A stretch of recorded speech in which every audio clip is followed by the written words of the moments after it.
সব পড়লাম, প্রথম লাইনটাই পড়লাম না যে 2025 সালের আইনটা আমরা অধিকতর যাচাই বাছাই করার জন্যই এনেছি। এই অধ্যাদেশের দুইটা ইমপ্লিকেশন আছে। আমাদের মতো যারা বটতলার উকিল আছে মাননীয় স্পিকার, আমরাই বলতে পারি যে এটা মামলা যাবে কি যাবে না। মাননীয় স্পিকার, আমার মাননীয় সংসদ সদস্য খুব সুন্দর সুন্দর বক্তৃতা দিয়েছেন। বক্তৃতাগুলো পল্টন ময়দান, প্রেস ক্লাব, ঢাকার রাজপথের জন্য, মুক্তাঙ্গন অনেক বেশি জুসি, অনেক বেশি প্রাসঙ্গিক।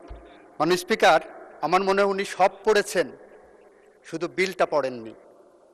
এই বিলটা এনেছি, বিলটার প্রথম লাইনেই দেওয়া আছে, যেহেতু মানবাধিকার কমিশন অধ্যাদেশ 2025 এর বিষয়ে সংশ্লিষ্ট স্টেক হোল্ডারদের সহিত অধিকতর পরামর্শ যাচাই বাছাই করা প্রয়োজন,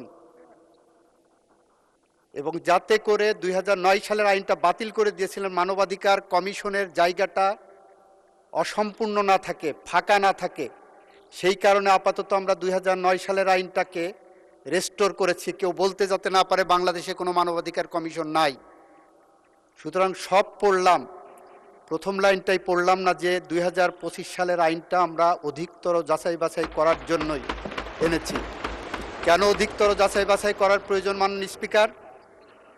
2025 সালের যে অধ্যাদেশটা আমাদের সামনে এনে দেওয়া হয়েছে, এই অধ্যাদেশের দুইটা ইমপ্লিকেশন আছে।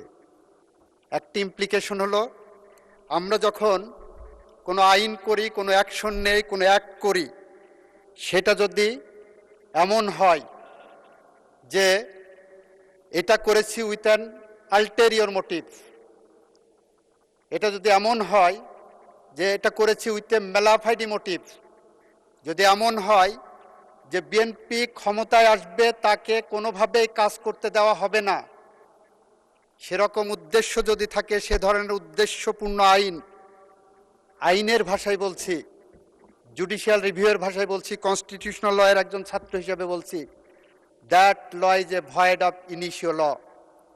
মানে স্পিকার, মানবাধিকার কমিশন অধ্যাদেশ যেটা আনা হয়েছে 2025 সালের, সেই 25 সালের অধ্যাদেশের 16 ধারাটা যদি একটু কেউ ভালো করে পড়েন, তাহলে দেখবেন এটা ভিকটিমের জন্য আরেকটি মানবাধিকার লঙ্ঘনের সমান। সেটা আমি আপনাদেরকে একটু পার্লামেন্টের সামনে বলছি মাননীয় স্পিকার। এখানে বলা আছে, মানবাধিকার কমিশন দুইভাবে মানবাধিকার ভায়োলেশনের একটা বিষয় টেক আপ করতে পারবেন। একটা সুমোটো পারবেন, আর একটা কারো কমপ্লেনের বেসিসে পারবেন। ভালো কথা পারলেন। কমপ্লেনের বেসিসে নেওয়ার পরে কতদিনের মধ্যে এটা অনুসন্ধান বা তদন্তে পাঠাবেন তার কোনো গাইডলাইন নাই। তারপরে বললেন যেদিন পাঠাবেন সেদিন থেকে 30 দিনের মধ্যে একটা অনুসন্ধান হবে, অথবা তদন্তে সরাসরি পাঠাবেন। ভালো কথা, অনুসন্ধান করে প্রাথমিক সত্যতা পাওয়ার পর একটা 30 দিনের রিপোর্ট পাইলেন, সেই রিপোর্টের পরে কি করবেন? মানবাধিকার সংস্থা আবার একটা তদন্ত করবেন। কতদিনের মধ্যে তদন্ত করবেন সেটার গাইডলাইন নাই। ভালো কথা, আরেকটা রিপোর্ট নিলেন 2 মাস পরে, সেটাও ভালো কথা।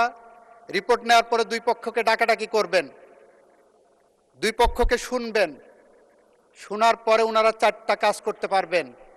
নাম্বার 1, জরিমানা করতে পারবেন। কিন্তু জরিমানা কত টাকা হবে, কিভাবে রিলাইজ হবে, কোন আইনে হবে, তার কোনো গাইডলাইন এখানে দেওয়া নেই, আইনে বিধান নাই।